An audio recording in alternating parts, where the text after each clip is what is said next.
Aujourd'hui, c'est le jour des premières fois. Comme cette petite fille, beaucoup n'avaient jamais vu le continent disparaître au loin. Ils n'avaient jamais pris le bateau, jamais posé le pied sur une île. Là, c'était bien. En plus, surtout qu'il y avait des vibrations. Du coup, ça faisait comme des vagues sur le bateau et il bougeait. Du coup, c'était trop bien. Surtout, on voyait les autres îles et tout. J'ai bien aimé. 10 sur 10. Wesh, il est où Valentin? Un petit quart d'heure de traversée et les voilà prêts à sauter dans l'inconnu. L'île de Bas, 450 habitants et des ruelles qui montent et qui descendent. Pour rejoindre la plage, il faut marcher. 4 km à pied.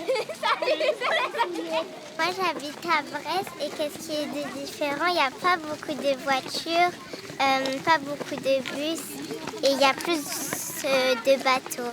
Est-ce que ça sent pareil? Ça sent un petit peu plus la nature. Au programme de la journée, baignade et jeux de plage.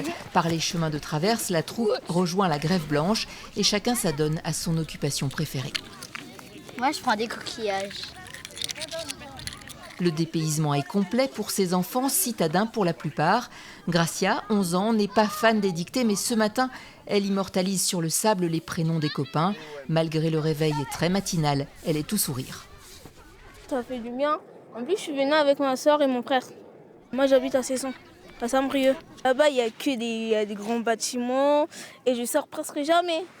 Pour ces petits Bretons, c'est souvent la première sortie plage de l'été. Parenthèse dans leur quotidien, la journée ressemble à une fabrique à souvenirs, avec des rencontres imprévues qu'ils ne sont pas prêts d'oublier. Aujourd'hui, c'était une bonne journée. On est allé sur la plage, j'ai vu un phoque pour la première fois. C'est gros? Oui, et ça avait des grandes dents. A, B, C, Pikachu. C'est bien de s'amuser quand même.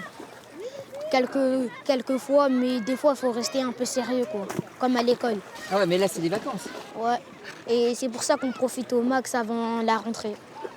Les vacances, c'est pas du luxe, c'est un droit, affirme le Secours populaire. À chaque fin d'été depuis 47 ans, l'association se mobilise pour offrir une bulle de douceur à celles et ceux qui ne partent pas.